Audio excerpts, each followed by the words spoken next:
বুঝতে পারছেন?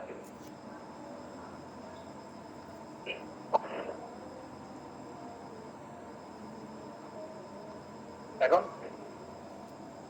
শোনা হচ্ছে কিছু না? আরেকটু জোরে বলতে হবে।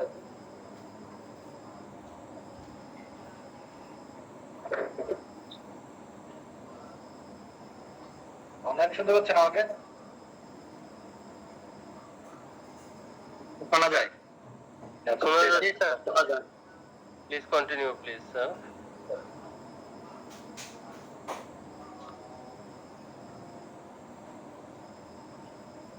আমরা ফার্স্ট পড়া শুরু করবো।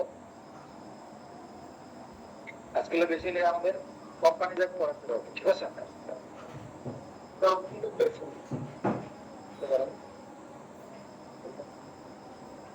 কোম্পানি যাক করবো আজকে আমরা। সো আমরা কোম্পানি যাক ব্যাংক বাংলাদেশে লিস্টেড রেজিস্টার্ড, এইচএসসি রেজিস্টার্ড, এলিকো রেজিস্টার্ড, তোরা কি বলি এনলিস্টেড। তারা শেয়ার মার্কেটে শেয়ার আছে, পাবলিক শেয়ার লেনদেন করতে পারে তারাই। হ্যাঁ, ওটা আমার এনলিস্টেড না। এনলিস্টমেন্ট বলতে বোঝাচ্ছে যেগুলো আমার কোম্পানিজ অ্যাক্টে রেজিস্টার্ড না, বাট কোম্পানিজ অ্যাক্ট আপনাকে মানতে হবে, তারা হলো এনলিস্টেড। যেমন মনে করেন আপনার branch office, liaison office, representative office, ওর নাম শুনছি আমরা বিভিন্ন branch office, liaison office, representative office, জানি না। এই ব্রাঞ্চ অফিস, লিয়াজো অফিস বা রিপ্রেজেন্টেটিভ অফিস তারা কোম্পানিজ অ্যাক্ট দ্বারা এনলিস্টেড বাট নট রেজিস্টার্ড। ঠিক আছে? আচ্ছা, এখন কোম্পানিজ অ্যাক্ট আমার কোম্পানিগুলো গভর্ন হবে আমার কোম্পানিজ অ্যাক্ট 1994 দ্বারা। এখন মনে করেন বিভিন্ন ইন্ডাস্ট্রির জন্য বিভিন্ন রিকোয়ারমেন্ট আছে, যেমন ব্যাংক কোম্পানি। ব্যাংক কোম্পানির জন্য কোনটা প্রযোজ্য? Bank companies act. Bank companies act 1991। আচ্ছা, ব্যাংক কোম্পানিজ অ্যাক্টের জন্য কি কোম্পানিজ অ্যাক্ট 1994 লাগবে? লাগবে। অর্থাৎ কোম্পানিজ অ্যাক্ট 1994 অর্থাৎ আরজেএসসি, এটা হলো বাংলাদেশের সকল রেজিস্টার্ড কোম্পানির মাদার কনসার্ন। এখন মনে করেন আপনি যদি ব্যাংকিং ইন্ডাস্ট্রি হন, এইটা ছাড়াও আপনাকে ব্যাংক কোম্পানিজ অ্যাক্ট মানতে হবে। আপনি যদি ইন্স্যুরেন্স কোম্পানি হন, এইটা ছাড়াও আপনাকে ইন্স্যুরেন্স অ্যাক্ট মানতে হবে। আপনি যদি নন ব্যাংকিং ফিনান্সিয়াল ইনস্টিটিউশন হন, কোম্পানির অ্যাক্ট ছাড়াও আপনাকে ফাইন্যান্স কোম্পানি অ্যাক্ট 2023 মানতে হবে। ওকে, অর্থাৎ আপনাকে দুইটা অ্যাক্টের গভর্নেন্সে চলতে হবে। মাদার হলো আমার কি? আমার কোম্পানি। কোম্পানি যে কারে বা পাবলিশ করে রেগুলেটর কারা? RJSC, RJSC and F, RJSC and F অর্থাৎ আমার register of joint stock and fund, RJSC and F, register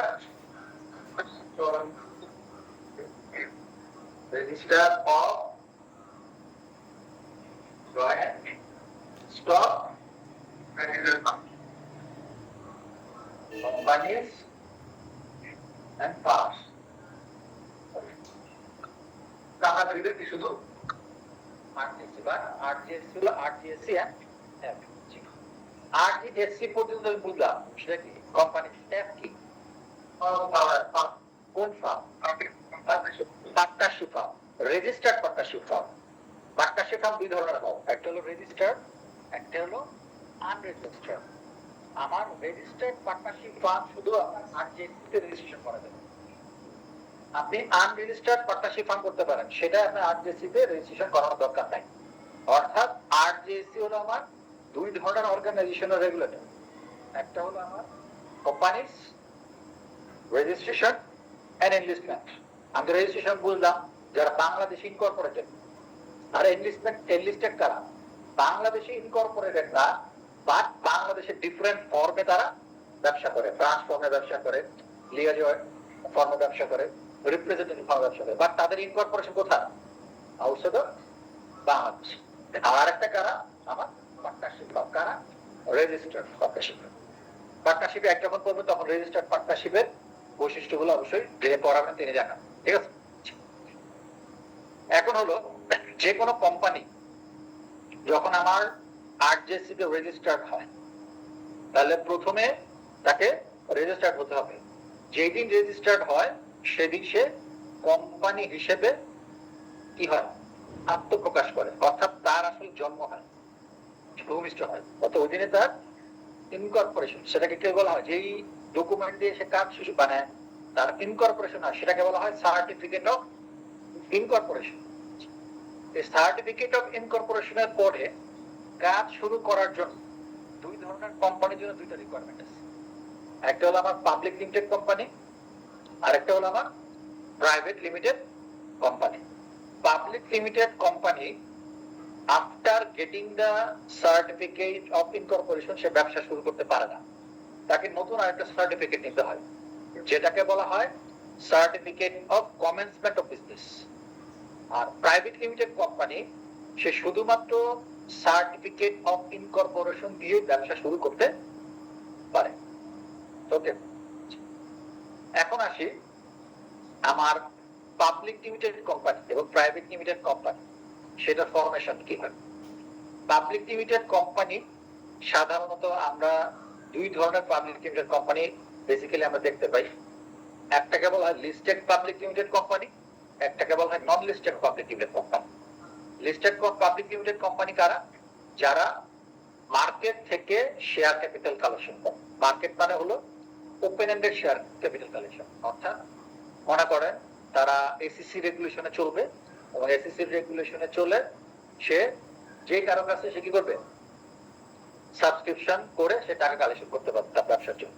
but যারা নন লিস্টেড পাবলিক লিমিটেড কোম্পানি তারা আমার শেয়ার মার্কেট থেকে কি করতে পারে না, আমার শেয়ার ক্যাপিটাল কালেকশন করতে পারে না, তাদেরকে স্পেসিফিক পারসন অথবা স্পেসিফিক অর্গানাইজেশন থেকে আমার কি করতে হয়, শেয়ার ক্যাপিটাল কালেকশন করতে, ঠিক আছে?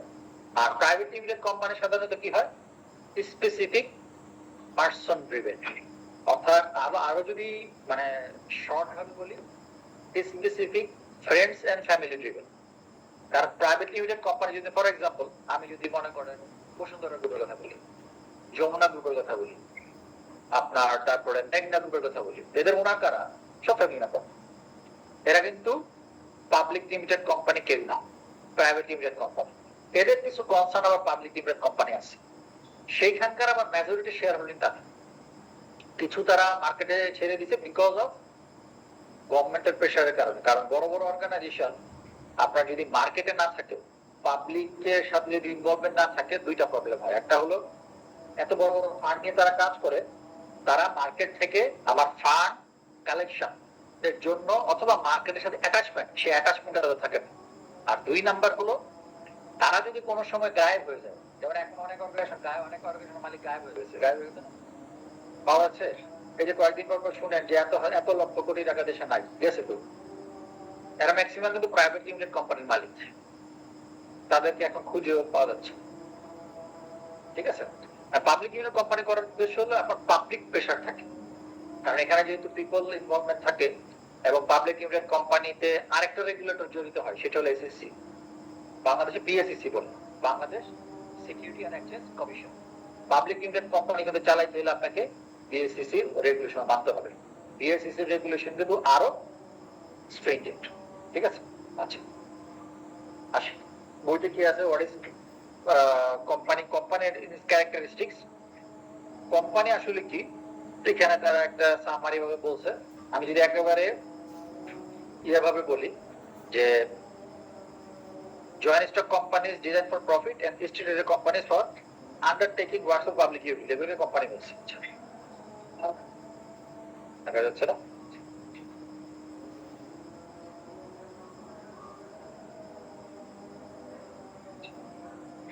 আমি একবার পাবলিক লিমিটেড কোম্পানির ক্যারেক্টারিস্টিক্সে চলে যাই, তাহলে আমার বুঝতে সুবিধা হবে। প্রথম যে ক্যারেক্টারিস্টিক যেটা, সেটা হলো আমার আর্টিফিশিয়াল লিগ্যাল পারসন। আমার যখন আরজেসি তে একটা কোম্পানি XYZ লিমিটেড ক্রিয়েট হলো, তখনই তার একটা artificial entity create. What is artificial entity? Artificial entity হলো সে নিজের নামে যেগুলো এগ্রিমেন্ট করতে পারে, নিজের নামে টাকা কালেকশন করতে পারে, নিজের নামে প্রপার্টি কিনতে পারে, নিজে কারো এগেইনস্টে মামলা করতে পারে, নিজে আবার তার নামে মামলা খাইতে পারে। এটাই হলো তার কি আমার লিগাল আর্টিফিশিয়াল লিগাল পার্সন। অর্থাৎ যখন XYZ লিমিটেড তৈরি হবে, কারণ XYZ লিমিটেড সাথে তো আপনার বিভিন্ন director involve, mister A, mister B, mister C. তাহলে কোনো কারণে কোন একটা এগ্রিমেন্ট যদি ফল করে, আপনি কার এগেইনস্টে ফার্স্টে মামলা করবেন বা কার এগেইনস্টে আপনি যাবেন? XYZ এর এগেইনস্টে। কার এগেইনস্টে যাবেন? XYZ এর এগেইনস্টে। এই XYZ এর এগেইনস্টে যাবেন যেটা, কারণ কি? He has the legal entity, legal he is an active and artificial legal person. এখানে কি বলছে? A company is an artificial person. Negatively speaking, it is not a natural person. It exists in the eyes of the law and cannot act on its own. It has to act through a board of directors elected by the shareholder. It has the right to acquire and dispose the property, enter into contract with third party in own name, and can sue and be sued in its own name. যেটা আমি প্রথমে বললাম, চারটা জিনিস। এই চারটা জিনিস সে করতে পারে বলে সে কি আমার artificial legal person. Second characteristic, separate legal entity. What is separate legal entity? অর্থাৎ কোম্পানি থেকে তার যে অ্যাটাচ পারসন তারা সেপারেট। কোম্পানি থেকে যেমন মনে করেন XYZ মিলে XYZ লিমিটেড কোম্পানি তৈরি করছে। এখন XYZ লিমিটেড কোম্পানি থেকে XYZ চাইলে কি টাকা তুলে নিতে পারবে? তাহলে XYZ লিমিটেড কি পাবে?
যেটা সেপারেট লিগ্যালিটি বলতেছিলাম, যে আমার শেয়ার হোল্ডার আলটিমেটলি তো আমার যারা ওনার তার কি ফর্মে থাকবে, কোম্পানিতে শেয়ার হোল্ডার ফর্মে থাকে, তারা আসলে কি পাবে? ডিভিডেন্ড পাবে। ডিভিডেন্ড ছাড়া তার আর কিছু এক্সপেক্ট করতে পারে? এক্সপেক্ট ভোটিং এর এক্সপেকটেশন সে আর কি ডিভিডেন্ড ছাড়া কিছু পাইতে পারে কিনা? অনারারি পাবে। অনারারিয়াম তো ইন্ডিপেন্ডেন্ট ডিরেক্টর পাবে, বাট শেয়ার হোল্ডাররা ডেডিকেটেড টু ডিভিডেন্ড ছাড়া কিছু পাবে। এবং সেটা কখন? ফাইন্যান্সিয়াল স্টেটমেন্ট অডিটেড হবে, বোর্ডে পাস হবে, তারপরে পাবে, এর আগে। এটার মানে কি? অর্থাৎ শেয়ার হোল্ডাররা কোম্পানিতে টাকা ইনভেস্ট করতেছে, হোয়াট ইজ দ্য এক্সপেকটেশন? এই টাকা ইউজ করে আপনি তাকে প্রফিট দিবেন, প্রফিট টেকনিক দিবেন, এছাড়া আর করতেছেন যে তার এক্সপেকটেশন নাই। এখন মনে করেন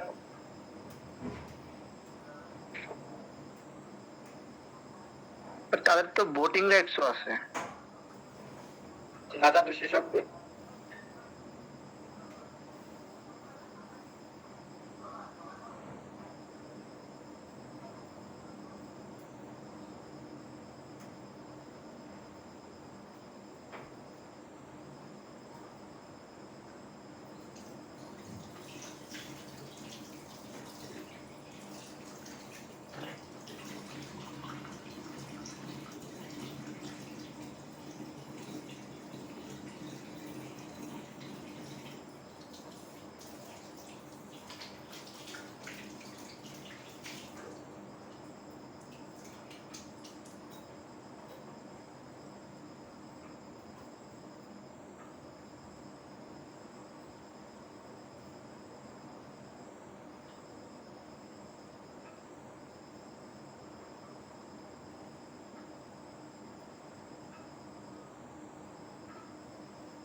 যেটা বলতেছিলাম যে আমার শেয়ার হোল্ডার ডিভিডেন্ড ছাড়া কিছু দিতে পাবে না।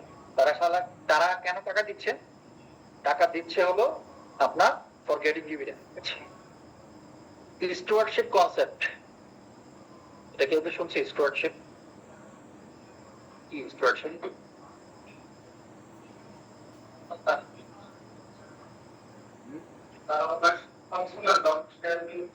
না, ওনারশিপ আছে। স্টুয়ার্ডশিপ কিছু, হোয়াট ইজ স্টুয়ার্ডশিপ? দায়িত্বশীল বা রক্ষণা মানে দেখাশোনা করে, তত্ত্বাবধান করে এরকম যারা। আচ্ছা, স্টুয়ার্ডশিপ কনসেপ্ট কি? What is stewardship concept? Financial management কেউ পড়নে? এখানে কি অনার্স করা মানে আছে? মানে শেয়ার হোল্ডাররা মানে তারা দায়িত্ব পালন করবে আর কি, যে তার কোনো হয়তো অ্যাসেট নাই বা ওই প্রতিষ্ঠানের, কিন্তু সে তার রেসপন্সিবল। স্টুয়ার্ড মানে কি? তত্ত্বাবধায়ক। তত্ত্বাবধায়ক। আর একবার র অর্থ কি? মেষপাল।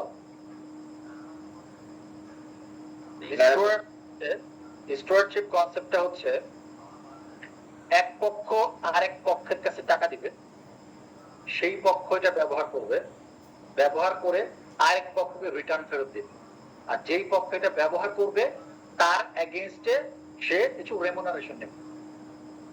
তাহলে আমার একটা কোম্পানি কিভাবে চলে? শেয়ার হোল্ডাররা টাকা দিচ্ছে, ইনভেস্টমেন্ট করতেছে, এখান দিয়ে কিছু ম্যানেজমেন্টের লোকজন হায়ার করা হচ্ছে, তাদেরকে বলা হচ্ছে যে তোমরা এটা ব্যবহার করবা অন ডিরেকশন অফ আস, ব্যবহার করে প্রফিট আর্ন করবা, আর ইন দা মিনটাইম তুমি স্যালারি পাবা।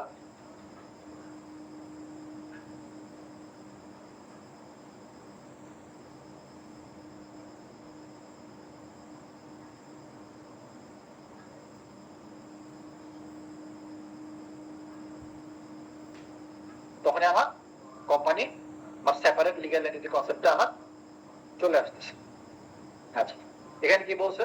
A company has a legal entity distinct from and independent from its members. Members means shareholders. The creditors of the company can recover the money only from the company, not from the members or shareholders. The creditors of the company can recover their money only from the company. They cannot sue individual members. Similarly, the company is not in a way with liable for the individual debts of its members. Property of the company is to be used for the benefit of the company, not for the personal benefit of the shareholder. On the same ground, a member cannot claim any ownership rights in the assets of the company either individually or jointly during the existence of the company or its in winding up. What is winding up? বিলুপ্তি।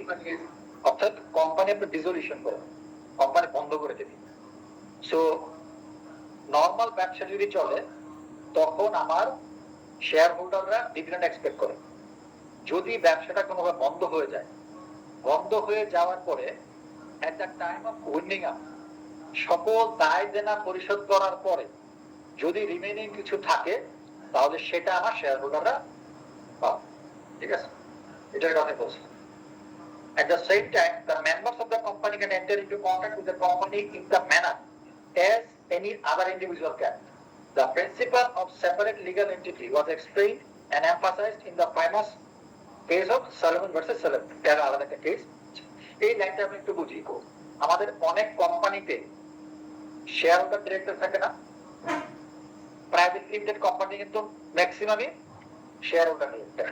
What is share holder director? একটা কোম্পানিতে অপারেশনে যখন কোনো share holder involve হয় তখন সে কি বিনা পয়সায় কাজ করবে? আর আমার যদি 10 জন শেয়ার হোল্ডার থাকে, 10 জন শেয়ার হোল্ডারের মধ্যে 2 জন বলবো যে আমি ম্যানেজমেন্টে থাকবো, একজন হয়তো মনে করেন যে মার্কেটিং ডিরেক্টর, একজন মনে করেন আমার ফাইন্যান্স ডিরেক্টর, বাকি 8 জন সে শুধু মিটিং করে আর টাকা নেয়। তাহলে যে 2 জন এক্সট্রা কাজ করতেছে সে কি করবে? এক্সট্রা টাকা যাবে। এক্সট্রা টাকা দিলে যাবে কি হিসাবে যাবে? স্যালারি। স্যালারি কখন হবে? যখন ওই মিস্টার এক্স এর সাথে বা ওয়াই এর সাথে কোম্পানির কোনো সেপারেট একটা এগ্রিমেন্ট হবে যে তুমি ফাইন্যান্স ডিরেক্টর হিসেবে কাজ করো, প্রতি মাসে তোমাকে আমি 3 লক্ষ টাকা বেতন দেব। অর্থাৎ সেপারেট এগ্রিমেন্ট, অর্থাৎ individual person, individual director can make a separate agreement with the company. ঠিক আছে? ওকে, এখানে একবারে প্রথমে একটা মনে বাদ করছে, সেটা হলো আমার ইনকর্পোরেটেড অ্যাসোসিয়েশন। যেটা আপনি যখন রেজিস্টার্ড হবেন তখনই আপনি কি হয়ে যাবেন? ইনকর্পোরেটেড হয়ে যাবেন। A company is created when it is registered under the Companies Act. It comes into being from the date mentioned in the certificate of incorporation. Already আমি বলছি যে আমার নরমালি আমার সার্টিফিকেট অফ ইনকর্পোরেশন আর public limited কোম্পানির ক্ষেত্রে further একটা certificate থাকে, সেটাকে বলা হচ্ছে আমার certificate of commencement of business. Perpetual succession.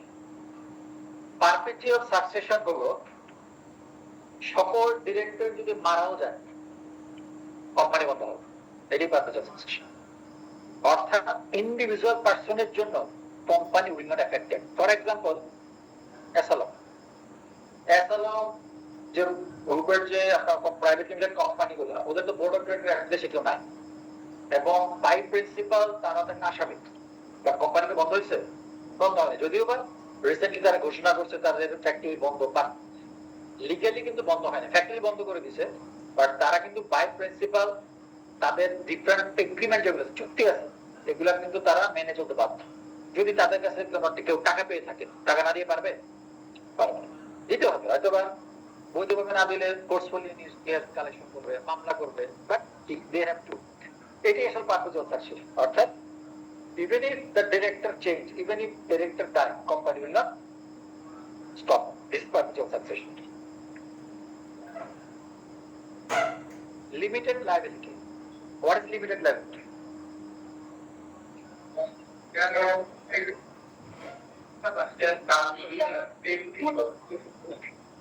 অর্থাৎ শেয়ার হোল্ডারের লাইবিলিটিটা তার শেয়ার ভ্যালু দ্বারা লিমিটেড। শেয়ার ভ্যালু দ্বারা লিমিটেড মানে কি? তার লাইবিলিটি কখন ক্রিয়েট হবে? recipient expects that he or she has invested in the company. Yes, but how it will work? How it works? Normally যখন আপনি কোম্পানিতে ইনভেস্টমেন্ট করেন, মনে করেন আপনি কোম্পানি শেয়ার কিনলেন, মানে কি আপনাকে 10 টাকা ফেরত দিতে হবে? লাইবিলিটি মানে কি? আমি 10 টাকা ইনভেস্ট করছি, আবার এই 10 টাকা আমি দিয়ে দিতে হবে, এটা হলো লাইবিলিটি নাকি? যদি কোনো কাজের ওইটাই liability, ওটা পে করতে হবে। ওকে, এনিওয়ান এলস? তো আমি হ্যাঁ, ইনভেস্ট করতে তো কিন্তু লাইবিলিটি কেন?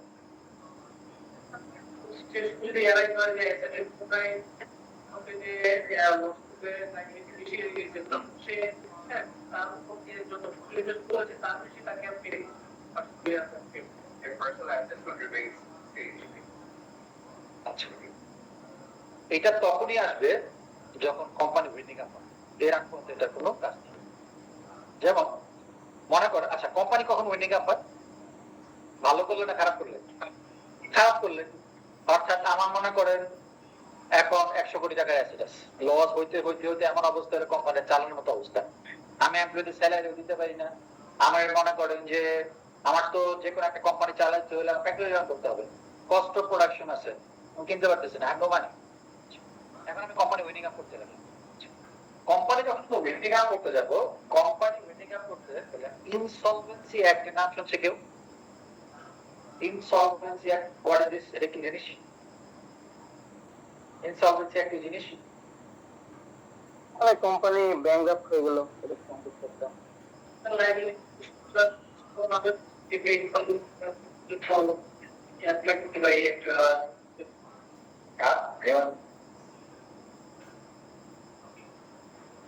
কোম্পানির লিকুইড মানি নেই। কোম্পানির লিকুইড মানি? আচ্ছা, ইনসলভেন্সি অ্যাক্টটা হলো at the time of liquidation, at the time of যখন আপনার কোম্পানি ইনসলভেন্ট হয়ে যাবে, এই ইনসলভেন্সি অ্যাক্টটা আপনাকে একটা ডিরেকশন দিছে, what would be the priority of payment। অর্থাৎ মনে করেন একটা কোম্পানিতে 5 থেকে 6 ধরনের লায়াবিলিটি আছে, যেমন মনে করেন তার utility bill due, tax obligation due, টাকা দিতে পারবে, তার ক্রেডিটর আছে, প্রোডাক্ট পারচেজ করতে টাকা দিতে পারবে, তার লোন আছে, লোনের টাকা দিতে পারবে। এখন সবাই টাইসা বলবো আমার টাকা দেবো, আপনি যখন বলবেন আমি কোম্পানি, মনে করেন আমি একটা কোম্পানির ডিরেক্টর, আমি এখন ডিক্লেয়ার করতেছি কোম্পানি বন্ধ করে দিচ্ছি, আপনার এখন এখানে 5টা পার্টি আছে, আপনার মনে করেন গভর্নমেন্টের টাকা পাবে, আপনার ব্যাংকের টাকা পাবে, আপনার গভর্নমেন্টের টাকা পাবে, সবাই কি বলবেন আমার টাকা দেন। তাহলে এখানে যদি কোনো ডিরেকশন না থাকে তাহলে it will create a chaos। এই chaosটাকে রিডিউস করার জন্য ইনসলভেন্সি অ্যাক্ট 2010 এস্টাবলিশ করা হয়েছে। ইনসলভেন্সি অ্যাক্ট 2010 এস্টাবলিশ করা হয়েছে, সেখানে প্রায়োরিটি দেওয়া আছে, ঠিক আছে? এখন সেটা প্রায়োরিটি কি? সর্বপ্রথম পাবে গভর্নমেন্ট পেমেন্ট, গভর্নমেন্ট পেমেন্টের মধ্যে ইউটিলিটি ট্যাক্স পেমেন্ট যদি থাকে। নেক্সট পাবে হলো এরিয়ার স্যালারি, যদি আমার কোনো এমপ্লয়ীদের স্যালারি এরিয়া থাকে। থার্ড পাবে হলো কোনো ব্যাংকের লোন থাকলে তাদের first charge bank loan. What is first charge, what is second charge?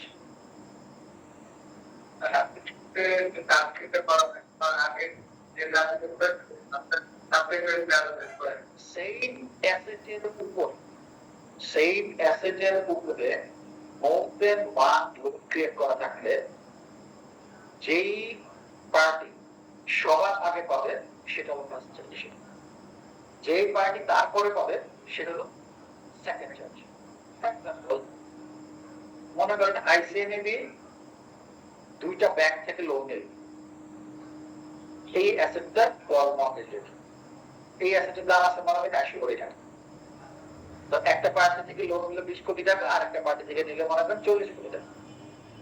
এখন কয়েকটা ব্যাংক যখন লোন দিবে তখন প্রথমেই বলবে ভাই কোন কারণে যদি তুমি ডিফল্ট দাও তাহলে কি এই জিনিসটা বিক্রি করে লোক শোধ করতে হবে, তা কি 1 টাকা যে ফার্স্ট চার্জ সে 1 টাকা পাবে, যে সেকেন্ড চার্জ সে 4 টাকা। একই ভাবে আপনার যদি at the time of liquidation আপনার যদি কোনো লোন থাকে যেটা ফার্স্ট চার্জ সেকেন্ড চার্জ হিসাব থাকে, তাহলে আপনি ফার্স্ট চার্জের লোনের টাকা পে করবেন, এরপরে সেকেন্ড চার্জের লোনের টাকা পে করবেন, এরপরে আপনাকে পে করতে হবে যেই লোক এটা ক্যালকুলেশন করতেছে। যখন ওয়েন্ডিং আপ হইবে তখন আপনাকে একজন কি বলে ফ্যাসিলিটেটর সে ফ্যাসিলিটেটর কমিশন দিতে হবে। এরপরে আপনার আসবে আদার পে, সকল পেরোল শেষ হওয়ার পরে কবে শেয়ার করবে। এখন মনে করেন সকল second charge. The first charge, second charge কি time নিয়ে নিচ্ছে? নো টাইম, আগে কার টাকা শোধ করবে। মনে করেন আপনি যে অ্যাসেটটা বিক্রি করলেন, ব্যাংক এ সে 20 কোটি টাকা তার, ব্যাংক বি 40 কোটি টাকা, তারপর 60 কোটি টাকা, আপনি অ্যাসেটটা 50 কোটি টাকা বিক্রি করছিলেন, এই আগে বলবেন আমি বলি যে দেবাসী আপনাকে because of money fixed on a bank B no first charge যে সে পাবে, আগে ফার্স্ট চার্জ আগে দেয় না। আপনি যখন আপনি লোনটা নিছেন ওই ব্যাংক আপনাকে ফার্স্ট চার্জ পে করছে, ফার্স্ট চার্জ সে পাবে। এখন মনে করেন ব্যাংক এ তার ফার্স্ট চার্জ সে 20 কোটি টাকা পায়, আগে তাকে 20 কোটি টাকা দিয়ে দিতে হবে, বাকি 30 কোটি টাকা ব্যাংক দিতে হবে। This is first charge second charge clear.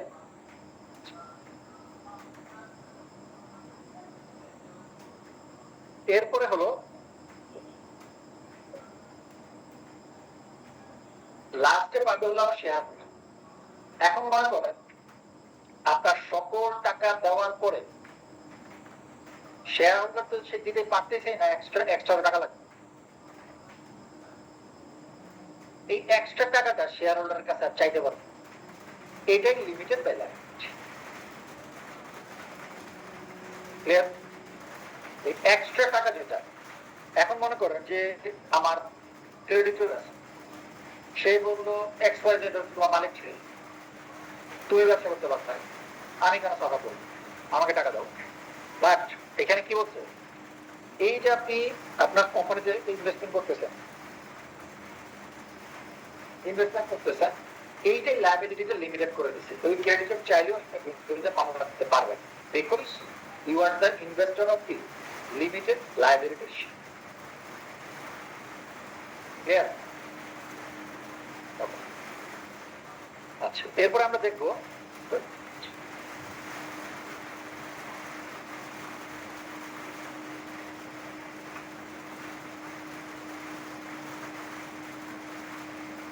দেখেন থেকে ব্যাটারি শেষ হয়েছে,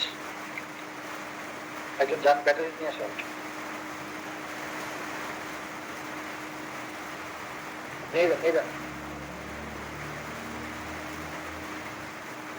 আচ্ছা, এখন লায়াবিলিটির ক্ষেত্রে হ্যাঁ বল, হ্যাঁ বল, সবাই দিতে হবে হ্যাঁ থাকে না ওই গ্রাউন্ডে যে যত আমার ব্যাপারে যে আল্লাহ কিন্তু পার্সোনাল গ্যারান্টি দিচ্ছে সব পার্সোনাল মানে দিস আনলিমিটেড। অনেকেই আছে আমরা এখানে লোন টোন দিই, আত্মীয় স্বজন এসে বলে একটা সাইন করে দেয়, সমস্যা নেই, জীবন তো টানা টানা হয়ে যাবে, জীবন হানা হানা হয়ে যাবে। আমাকে প্র্যাকটিক্যাল এক্সপিরিয়েন্স বলি, এক লোক আরেক মহিলার অ্যাপার্টমেন্ট মর্গেজ রেখে লোন নিচ্ছে, ওই লোক চলে গেছে, টাকা পয়সা না ব্যাগে চলে গেছে। এখন ওই মহিলার অ্যাপার্টমেন্ট মর্গেজ রেখে যখন লোন নিচ্ছে, তাহলে এখন তার অ্যাকাউন্ট থেকে সে আবার এই অ্যাপার্টমেন্ট আবার ওই মহিলা লোন করে দিচ্ছে। এখন লোনের যখন ইনস্টলমেন্ট পেমেন্ট করতে যায়, আবার এই লোকের অ্যাকাউন্টের এগেইনস্টে ট্যাক্স অথরিটি ডিমান্ড আছে। এখন মনে করেন ইনস্টলমেন্ট পেমেন্ট করতে গেল, ওই মহিলা টাকা দেয়, টাকা দিলে ট্যাক্স অথরিটি টাকা নিয়ে চলে যায়, কারণ তার ডিমান্ড আছে। এখন এটা কিভাবে সেটেল? ট্যাক্স অথরিটির কাছে গেছে, ট্যাক্স অথরিটি বলছে যে ওই লোককে ধরে নিয়ে আসে, কারণ ট্যাক্সের ডিমান্ড সেটেল করে, যেহেতু গভর্নমেন্ট ডিমান্ড, ট্যাক্সের ডিমান্ড সেটেল করার আগে তো আপনার ডিমান্ড সেটেল করা যাবে না। ওই মহিলা বলছে আমি এই লোকের টাকা লোন সব শোধ করে দিব, তারপরেও আমার মর্গেজ ছুটে দেন। সে বলছে লোন শোধ করার আগে আগে ট্যাক্সের টাকা দিয়ে ওই লোকের ট্যাক্সের টাকা আপনি দিন।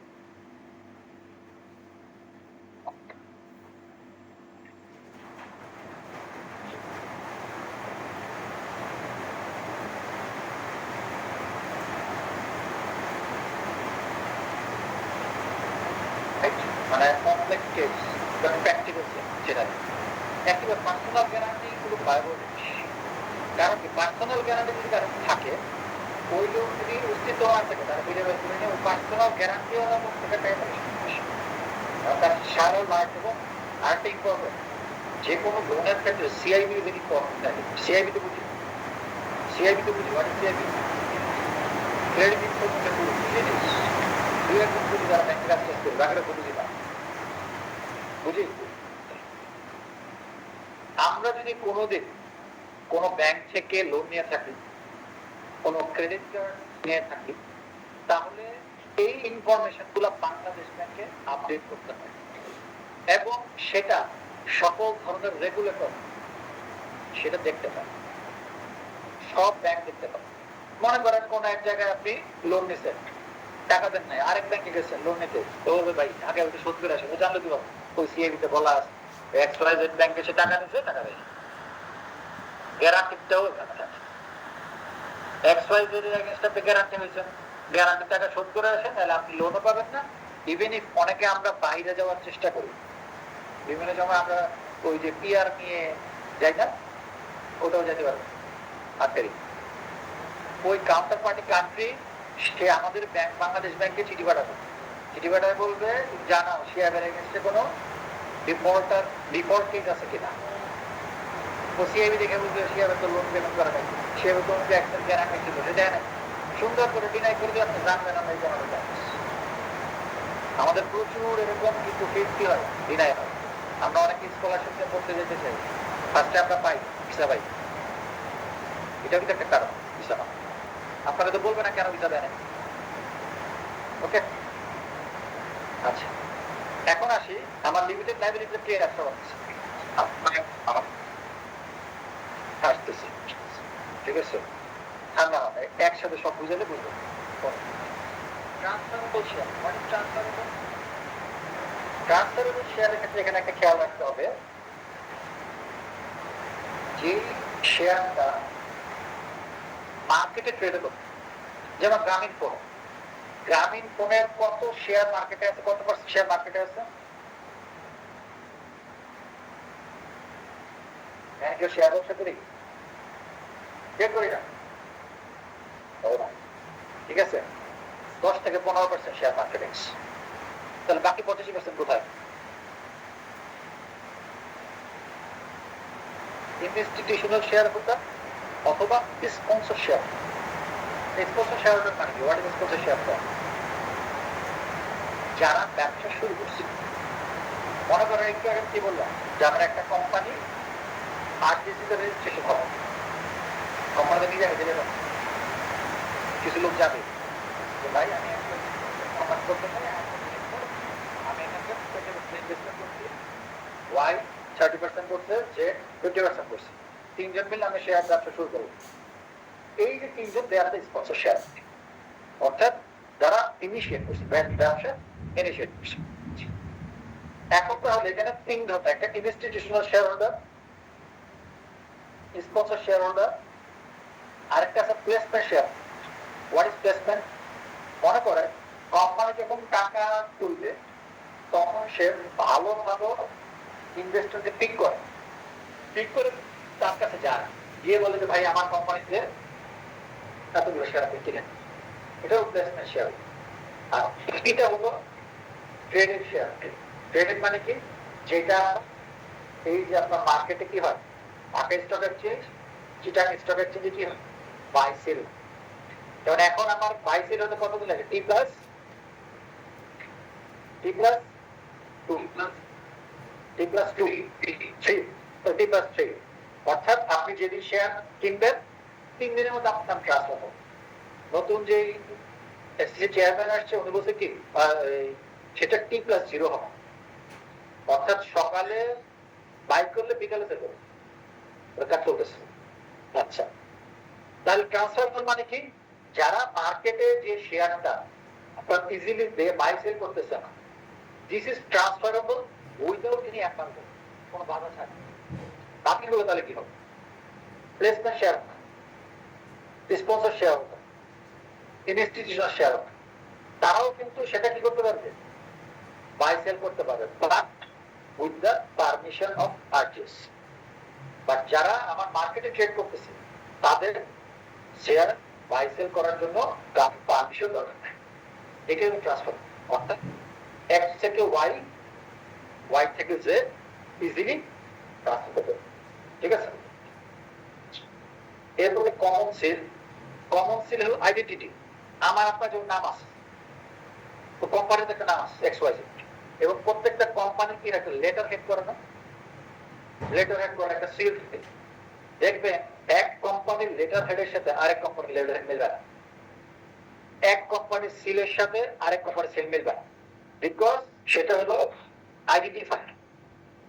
সিম্পল আমি মনে করেন, আমি যদি একটা সাইন, যেমন আপনারা যদি অনেক ইয়া দেখেন, বিভিন্ন ইয়া দেখেন, যেমন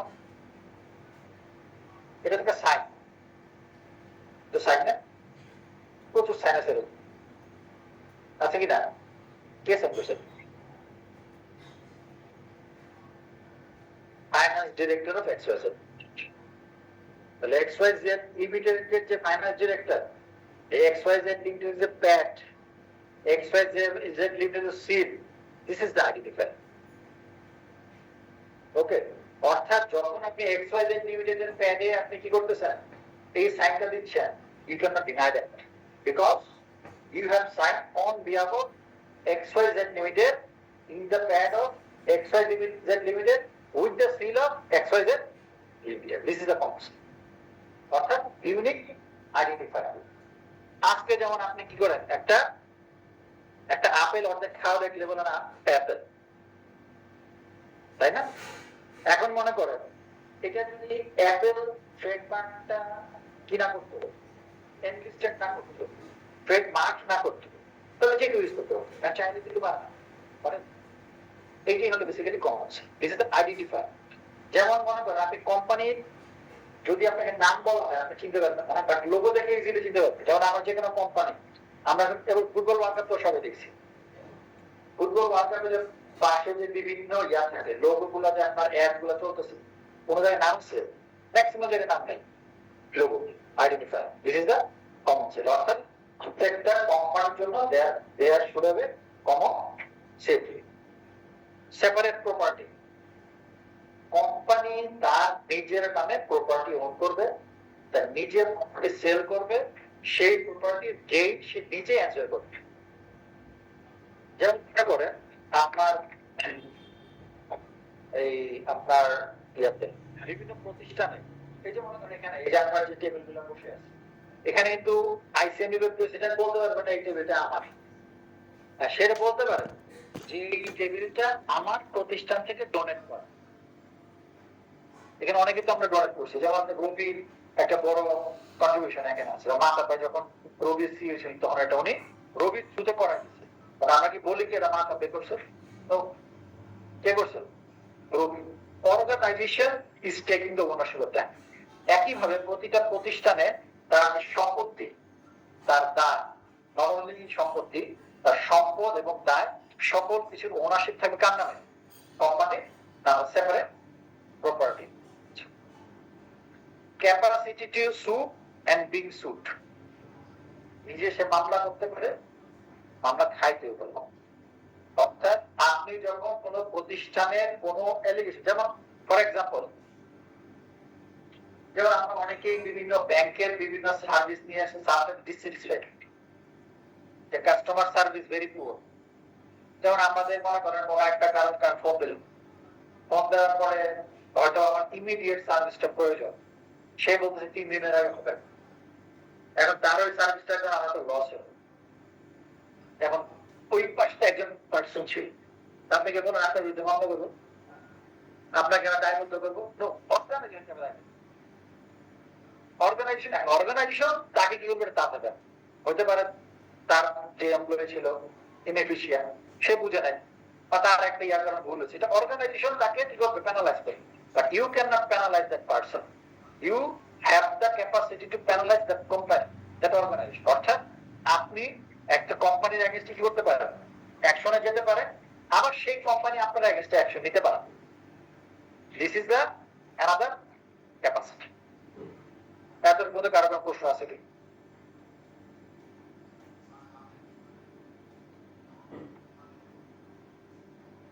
নাই, সব বুঝতে পারছি না, এবং বুঝতে পারলেন? হ্যাঁ, লাস্টের পয়েন্টটা হলো একটা প্রতিষ্ঠান, একজন পার্সন অথবা অন্য প্রতিষ্ঠানের এগেইনস্টে মামলা করতে পারে, আবার একজন পার্সন বা একজন প্রতিষ্ঠান সেই প্রতিষ্ঠানের এগেইনস্টে তার নামে মামলা করতে পারে। অর্থাৎ সেই মামলার বাদী হবে company itself or the person, company itself. আজকের দিন যেমন মনে করেন আপনারা যদি আইসিএমইবির এডুকেশন সিস্টেম নিয়ে আনহ্যাপি হন, আপনি কি করেন, আইসিএমইর এগেইনস্টে লেখেন না, আপনি কি ইন্ডিভিজুয়াল পার্সনের এগেইনস্টে লেখেন, পার্সনকে অ্যাড্রেস করে দেন যে রেসপন্সিবল। এখন আপনার একটা প্রবলেম হলো, আপনি সেক্রেটারিকে রেসপন্সিবল করবেন, to secretary, to president, but when you articulate the your demand, আপনি কি বলবেন, I am not getting this from ICMB, ICMB যেটা দিচ্ছে this is poor, this is not up to the mark, but এখানে responsible কাকে করা হচ্ছে, ICMB। this is the institutional capacity, but ICMB separate institution হিসেবে registered the government, ঠিক আছে? এরপর লিফটিং দ্য কর্পোরেট ভেল, এটা ভেরি মাচ ইম্পর্টেন্ট আমাদের এক্সামের জন্য। ভেল মানে কি, হোয়াট ইজ ভেল? পর্দা। এই এতক্ষণ যে আমি সকল ধরনের ইয়া বললাম, আপনার ফিচার বললাম, এই ফিচারের মানে কি দ্বারা সকল কিছুর জন্য দায়বদ্ধ কোম্পানি, পার্সোনাল কিছু আসেও না যায়। এই যে আমি 10টা ফিচার বললাম, 10টা ফিচারের সামারি কি, যা কিছু হোক না কেন আমি কাকে রেসপন্সিবল করবো, কোম্পানিকে। তাহলে এখন মনে করেন ব্যক্তি আসলো, টাকা লুট করে নিয়ে গেল, কোম্পানির পিছনে দৌড়ে যেতে হবে? এই কনসেপ্টটাকে বলছে লিফটিং দ্য কর্পোরেট ভেল। অর্থাৎ এই কোম্পানি পরিচালনা করার জন্য যারা রেসপন্সিবল পারসন ছিল, যদি কোনো প্রবলেম হয়, that responsible person become liable for that obligation when, যখন এই মাঝখানে যে পদ, অর্থাৎ তারা বলতে যাচ্ছে এই কোম্পানি ইটসেলফ, এদের যারা ডিরেক্টর, তাদের মধ্যে একটা কি আছে, আমার পর্দা আছে, এই পর্দাটা যখন উঠে যাবে, this is called lifting the corporate. এবং এই কনসেপ্টের বেসিসে আপনি কি করতে পারবেন, ইন্ডিভিজুয়াল পারসনকে রেসপন্সিবল করতে পারবেন। ফর এক্সাম্পল, একটা যদি অ্যাসাইনমেন্ট করা আছে, অ্যাসাইনমেন্ট তো সকল লোক দিচ্ছে কার এগেইনস্টে, তার কোম্পানির এগেইনস্টে, তাহলে ওদেরকে কেন দৌড়াচ্ছি? এই কনসেপ্টের কারণে, অর্থাৎ আপনার এই ভেল যেটা আছে সেটা এই পার্টিকুলার ইস্যুর জন্য সেটা কি হয়েছে, ওকে? এটাই লিফট করে বলে এটাই পাওয়া, যেটা আপনাদের বলবো। এখন এই লিফটিং দ্য কর্পোরেট ভেল কখন হয়? দুই জায়গা, আফটার ট্যাক্স ম্যাক্স ইনস্টিটিউটের প্রভিশন, আর একটা হলো আফটার স্পেশাল ইন্টারপ্রিটেশন। যদি কোনো আইনে স্পেসিফাইড ভাবে বলা থাকে সেটার এগেইনস্টে লিফটিং দ্য কর্পোরেট ভেল কাজ করে, অথবা কোনো কোর্টের ইন্টারপ্রিটেশন। অর্থাৎ আমরা যখন কোনো আইনের কোনো কিছু ব্যাখ্যা না পাই, আমার কথা শুনতে পাচ্ছেন? পিছনে শুনতে পাচ্ছেন? আমরা যখন কোনো একটা আইনের কোনো ব্যাখ্যা না পাই, তখন আমরা কার কাছে যাই? কোর্টের কাছে যাই। তাহলে এই কোর্ট যদি আমার ইনস্টিটিউটের প্রভিশনের মাধ্যমে এক্সপ্লেইন করে দেয়, এই ক্ষেত্রে সে রেসপন্সিবল থাকবে, সে থাকবে না, তখন এই lifting the corporate veil will work.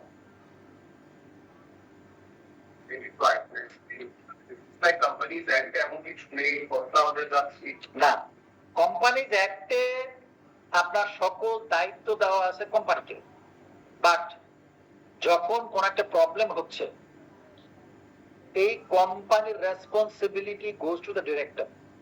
এবং কেন আমি ডিরেক্টরদেরকে ধরতে পারবো? বিকজ দিস কনসেপ্ট এখানে বলা আছে যে যখন কোন কোম্পানি তার পরিচালিত হবে, কোম্পানি পরিচালিত হবে তার বোর্ড অফ ডিরেক্টরস দ্বারা। সো যদি এমন কোনো প্রবলেম হয় যেখানে কোনো গভর্নমেন্ট অথবা যে কোনো পার্টি তাদের এই জিনিসটা আদায় করতে হবে, তখন কার কাছে যেতে হবে? ডিরেক্টরদের কাছে যেতে হবে।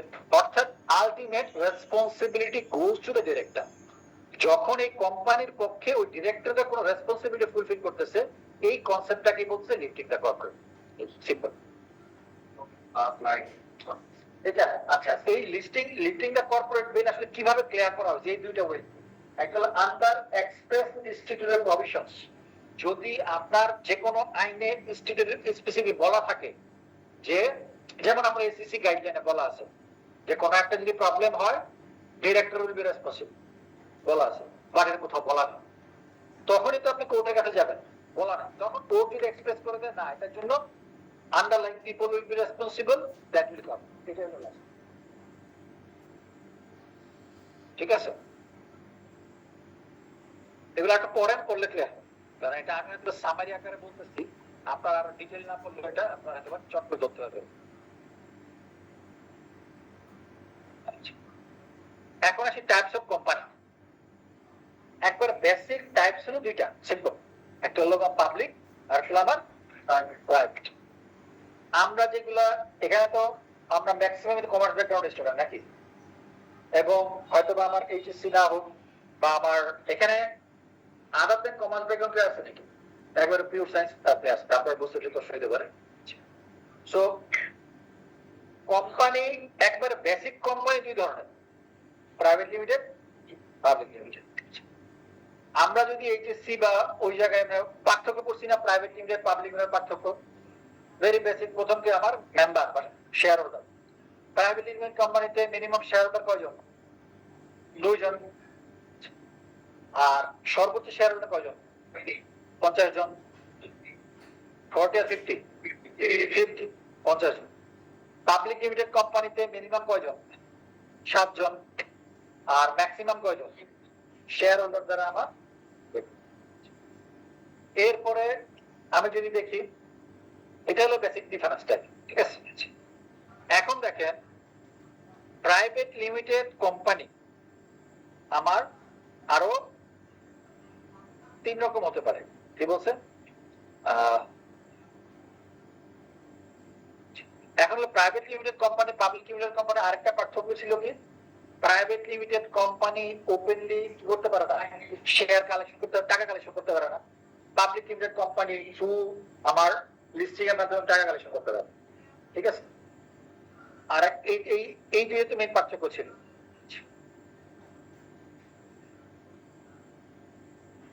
আর এখন যদি আমি দেখি এই লাইনটা দেখেন,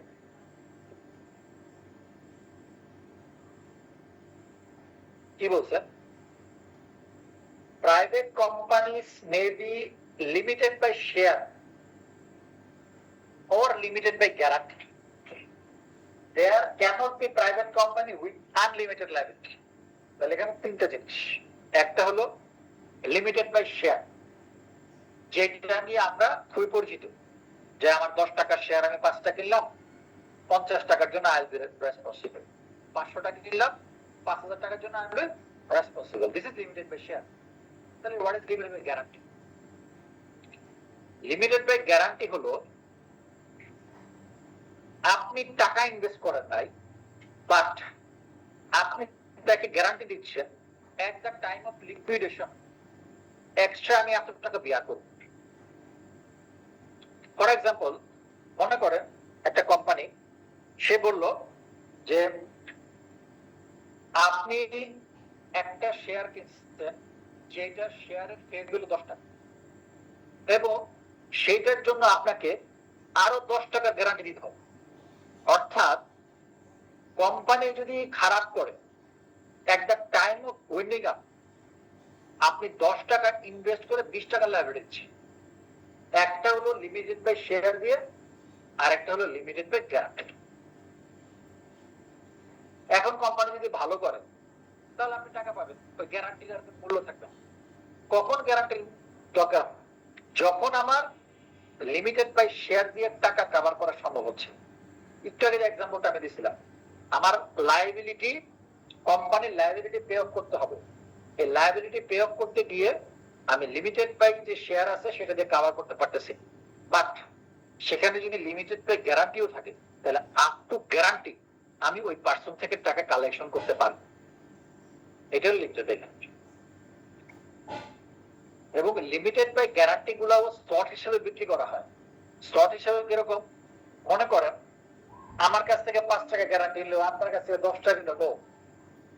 যদি আপনি লিমিটেড বাই গ্যারান্টি নেন তখন লিমিটেড বাই গ্যারান্টি স্লটটা ফিক্স থাকবে, যে আপনি যদি একটা কিনেন একটার জন্য 100 টাকা লায়াবিলিটি, দুইটা নিলে দুইটার জন্য 200 টাকা লায়াবিলিটি, 5টা নিলে 500 টাকা 500 টাকা লায়াবিলিটি। নট নেসেসারিলি কেউ 45 টাকা নিল, কেউ 55 টাকা নিল, কেউ 2 টাকা নিল। নো, এটা আমার এটাও স্লট করা থাকে। এবং এট দ্য টাইম অফ ইনকর্পোরেশন যখন আপনি সার্টিফিকেট অফ ইনকর্পোরেশন তৈরি করবেন ওইখানে সেটা বলা থাকতে হবে যে আমার যে এখানে লিমিটেড বাই শেয়ার এত, লিমিটেড বাই গ্যারান্টি এত, এবং mister X, mister Y, mister Z তারা এত এত টাকা গ্যারান্টি দিচ্ছে। তাহলে at the time of winding up যদি আপনার টাকা প্রয়োজন হয় এই লিমিটেড বাই লায়াবিলিটির এক্সট্রা গ্যারান্টি পর্যন্ত টাকা তাদের কাছ থেকে নেওয়া যায়। এটা ক্লিয়ার সবার কাছে? শেয়ারের একটা স্টক, গ্যারান্টিটা শেয়ারের 10 টাকা শুধুমাত্র গ্যারান্টি না না, শুধুমাত্র গ্যারান্টি দিয়ে হয় না। শেয়ার এখানে একটা জিনিস খেয়াল রাখতে হবে, শুধুমাত্র গ্যারান্টি দিয়ে কোম্পানি হবে কিনা। নো, আপনার share in addition to guarantee, in addition guarantee. ঠিক আছে? গ্যারান্টি টাকাটা কি ইন্ডিভিজুয়াল বা স্পেসিফিক ব্যালেন্স শিটে মেনশন হয়? না, এটা আর এটা সার্টিফিকেট অফ ইনকর্পোরেশনে থাকবে।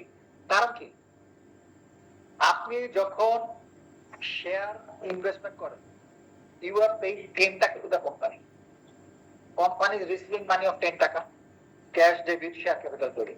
But when are you giving the guarantee of 10 টাকা? কোথায় কোথাও এটা বাতাস। I'm paying actually paid. I am paying 10 টাকা but I am giving guarantee of 10 টাকা. That means I am paying 10 টাকা, I will enjoy dividend of against 10 টাকা। But যদি কোম্পানি উইন্ডিং আপে চলে যায় তখন এডিশনাল আমি 10 টাকা দেব। তারপর সাথে উঠতে পারে কেন দেব? বিকজ অন্য শেয়ার হোল্ডারদেরকে আমি অ্যাট্রাক্ট করার জন্য।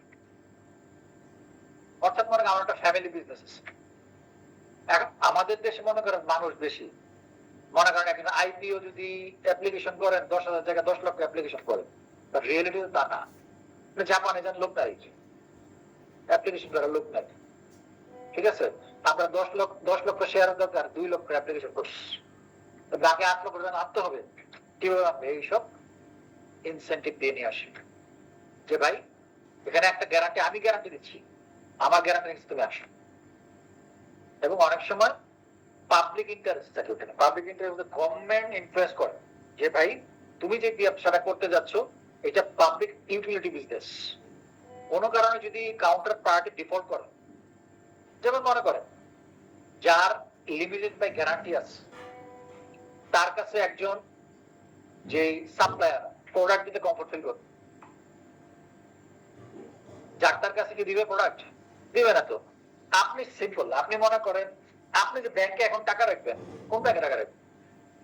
Real mindset, real mindset. আপনি নিশ্চয়ই এখন ওই এনআরবি গ্লোবালে যাবেন না কেন? সো একইভাবে ওই অর্গানাইজেশন যখন এই গ্যারান্টি বেসড অর্গানাইজেশন হয় তো কাউন্টার পার্টি যারা they are getting comfort to invest, তার প্রত্যেকটা কিন্তু কাউন্টার পার্টি ইনভেস্টমেন্ট। আপনি যদি ভালো করে চিন্তা করেন যে লোকটা আপনাকে প্রোডাক্ট সাপ্লাই করতেছে to produce, he is investing in your product. যে একটা সাপোর্ট সার্ভিস দিচ্ছে, he is investing in company.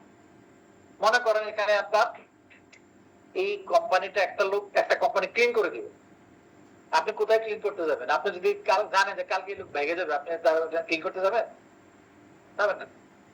এই কারণে গ্যারান্টির কনসেপ্টটা আসছে, যদিও বাংলাদেশে কম, বাট দেয়ার ইজ। ঠিক আছে,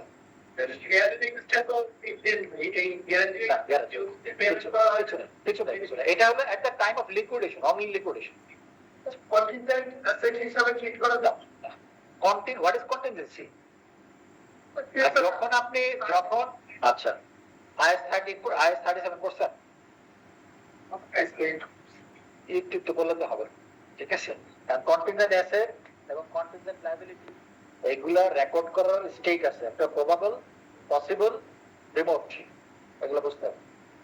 কন্টিনজেন্ট লায়াবিলিটি বা অ্যাসেট তখনই হবে যখন দেয়ার ইজ এ সার্টেনিটি। এখন আপনার গ্যারান্টি লাগবে কিনা ওয়েন্ডিং আপ করার জীবনে বুঝবেন না। যখন ওয়েন্ডিং আপ করবেন, কোম্পানির ব্যালেন্স শিটে অস্তিত্ব নাই, আপনি কোথায় রেকর্ড করবেন? ঠিক আছে,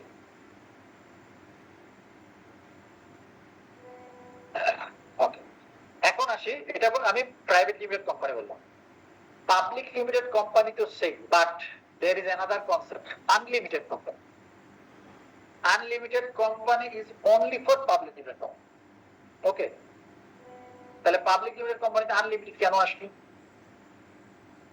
পাবলিক লিমিটেড কোম্পানিতে আনলিমিটেড কনসেপ্টটা বলছে যে পার্টিকুলার একটা পার্সন অথবা পার্টিকুলার একটা ইনস্টিটিউট সে যদি গ্যারান্টি দেয় যে আমার যারা ক্রেডিটর আছে, যদি আমার এক্সিস্টিং শেয়ার হোল্ডারদের এই সম্পদ বিক্রি করার পরে, মানে কোম্পানির সম্পদ বিক্রি করার পরেও তার লায়াবিলিটি সেটেল করা পসিবল হচ্ছে না, তাহলে till the settlement of the liability of the creditor, that institute or that person will bear the responsibility of being paid.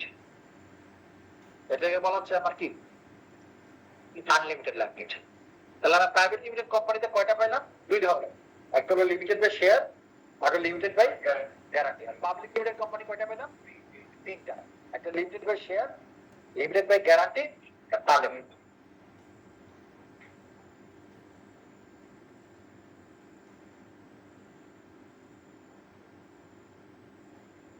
এখন আসি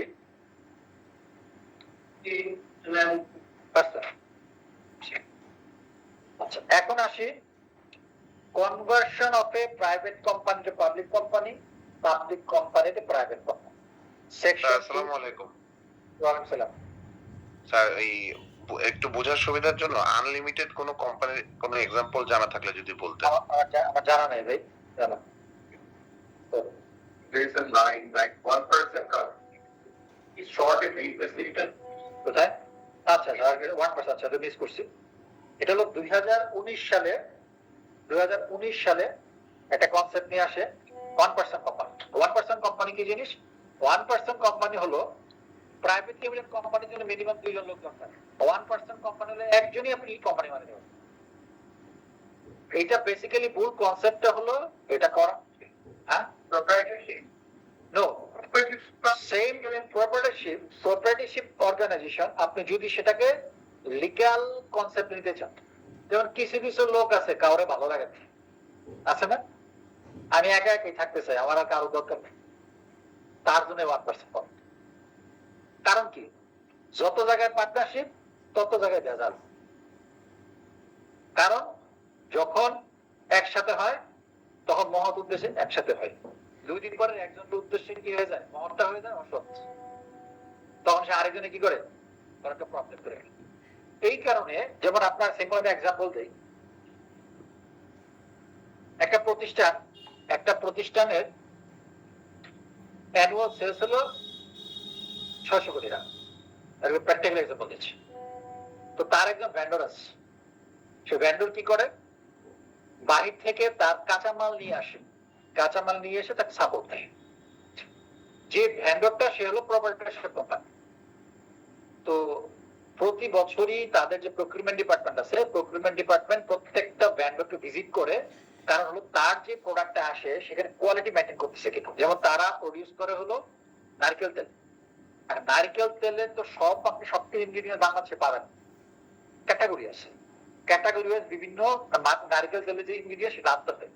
তো ওই প্রপারেটরশিপ ভিজিট করে দেখে তার সেলস ওই কোম্পানি সেলস এর চেয়ে বেশি, অর্থাৎ কোম্পানির সেলস 600 কোটি টাকা, ওই ইন্ডিভিজুয়ালের সেলস 600 কোটি টাকা তার বেশি। ইন্ডিভিজুয়াল পার্সেন্টেজ সে যে ইম্পোর্ট করে নিয়ে আসে তার 600 কোটি টাকার বেশি ইম্পোর্ট তার সোল প্রপারেটরশিপ বিজনেস। কারণ তাকে বলা হলো যে আপনি কেন কোম্পানি করেন না, কয়ে বাবা কোম্পানি করবো কার সাথে, তখন এই রুল আসে। এটা 1500 সালে কথা হচ্ছে, তার সাথে কোম্পানি করবো, যার সাথে কোম্পানি সাথে টাকা মারি দিয়ে চলে যাবে। এই এদেরকে প্রোটেক্ট করার জন্য এই 1% কোম্পানি করছে। আরেকটা জিনিস, এটা একটা সময় এটা বাংলাদেশে আসবে, যে আপনার এই যে মুদি দোকানগুলো দেখেন, যে আপনি কারণ বাজার গেছেন না, কারণ বাজার, কারণ বাজারে যে যারা ব্যবসা আছে, একই দোকানের ব্যবসা 100 কোটি টাকার ব্যবসা, সিম্পল ছোট্ট দোকান 100 কোটি টাকা সেল করছে রেগুলার। এইসব কোম্পানিকে আস্তে আস্তে এইসব মানে ইন্ডিভিজুয়াল পার্সনকে এই 1% কোম্পানি দিয়ে কোম্পানির আওতায় নিয়ে আসবে, একটা রেগুলেশন করে দেবে যে আপনার সেলস 10 কোটি টাকার বেশি হলে আপনাকে কোম্পানি ফর্ম করতে হবে, আপনি ট্রেড লাইসেন্স দিয়ে সোল প্রপার্টি দিয়ে ব্যবসা করতে পারবেন না। যেমন আপনার এবার যদি ফাইন্যান্স অ্যাক্ট দেখেন, ফাইন্যান্স অ্যাক্টে আমি জানি না আপনার উইথহোল্ডিং এন্টিটির কনসেপ্ট বুঝেন কিনা। উইথহোল্ডিং এন্টিটি মানে হোয়াট ইজ উইথহোল্ডিং এন্টিটি? উৎসে কর্তন করবে। উৎসে কি কর্তন করবে? কর কর্তন করবে। উৎসে কর কর্তন করবে, ট্যাক্স অথবা ভ্যাট। এই বছর একটা রেগুলেশন আনা হয়েছে, যদি কোনো ইন্ডিভিজুয়াল তার সোল প্রপার্টিশিপ বিজনেসে 10 কোটি টাকার উপর রেভিনিউ থাকে, তাহলে he is becoming withholding entity. মানে কি? আমি একজন ইন্ডিভিজুয়াল, আমার কারণ বাজারের দোকান আছে, আমার বিক্রি 10 কোটি টাকার উপরে, আমি যত লোককে পেমেন্ট করব আমাকে ট্যাক্স কেটে পেমেন্ট করতে হবে। এই বছর এটা আনছে, 2 বছর পর উঠবে কোম্পানি করবে। কোম্পানি না করলে তুমি আপনি তো কার নামে জমা দিবেন, কারণ এটা তো আপনার জন্য হ্যাসেল। ইন্ডিভিজুয়াল আমি কোম্পানি যখন করবো বুকস অফ অ্যাকাউন্ট থাকবে, আমার ফাইন্যান্সিয়াল স্টেটমেন্ট অডিট করাই লোক লাগবে। ইন্ডিভিজুয়ালের ফাইন্যান্সিয়াল স্টেটমেন্ট ভালো আছে কোনো, তখন এই দেবেন যে আমি চলতেছে, ঠিক আছে। আচ্ছা, একজন only one nature individual nature, এটা তো করাই হচ্ছে ওদেরকে টার্গেট করে, যে আপনার যারা এই মুদি দোকান আছে এদেরকে টার্গেট করে এটা করা হচ্ছে, ঠিক আছে। ইন ফিউচারে আপনার ইয়াতে যদি দেখেন, আপনার ইউকেতে কিন্তু এরকম ছোট ছোট দোকান যারা আছে তারাও কিন্তু কোম্পানি ফর্মে ব্যবসা করে, বাট তাদের একটা রেগুলেশন আছে। রেগুলেশন হলো সম্ভবত ওদের ইয়ারলি স্যালারি, ইয়ারলি সেলস 40,000 পাউন্ডের বেশি হলে তাকে অডিট করাইতে হয়, নাহলে হয় না। 40,000 পাউন্ডের কম হলে সে শুধু রিভিউ রিপোর্ট জমা দেবে, সেটাকে বলে রিসিপ্ট পেমেন্ট অ্যাকাউন্ট, অডিট করাইতে হবে। সো এই ধরনের কোন রেগুলেশন আসে তখন পিপল ইন্টারেস্টেড হবে। অডিট করার মানে কি? ভেজাল।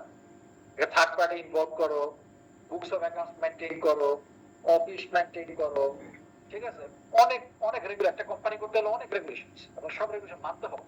কারণ আপনি যখনই 1% কোম্পানি করবেন, every regulation under company act is obligatory for you.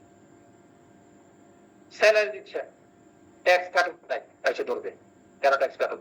আপনি স্যালারি দেন হলো মুদি কি বলে আপনার যে কুলি খাটে তারা এসে স্যালারি কি ট্যাক্স কাটে, ওটা আপনার মাইট দিবে, তাই না? হ্যাঁ,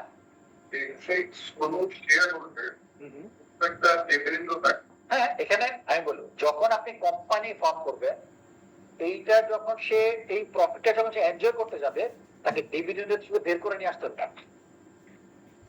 চাই এখন মনে করো আমি একজন সোলো শেয়ার, আমি আমার ইয়ার থেকে টাকা নিয়ে গেলাম, this is withdrawal from me, not the dividend.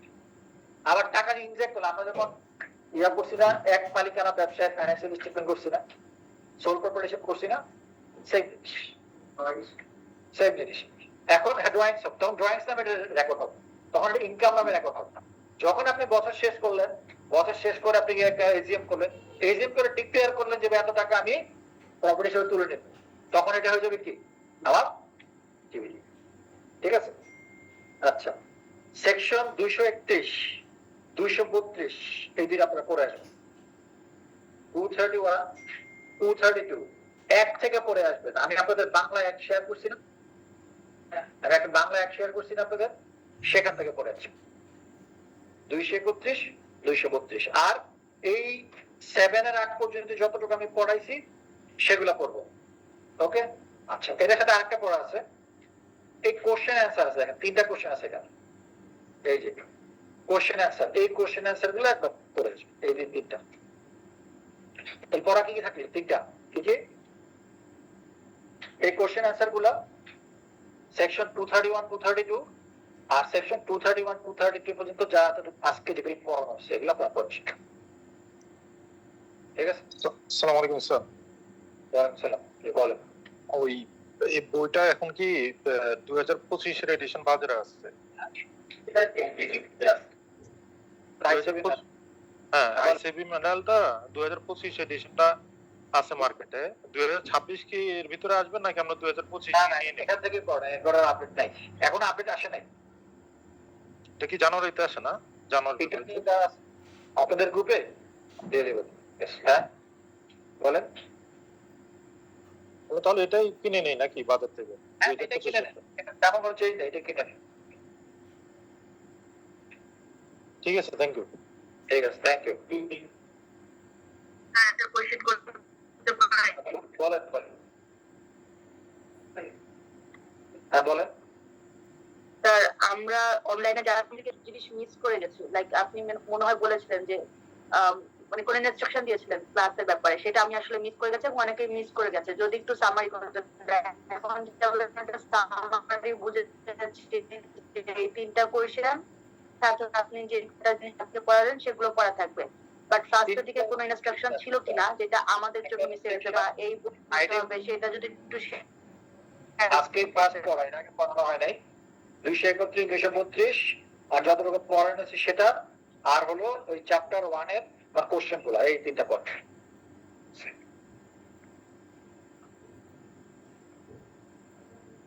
ঠিক আছে, থ্যাংক ইউ।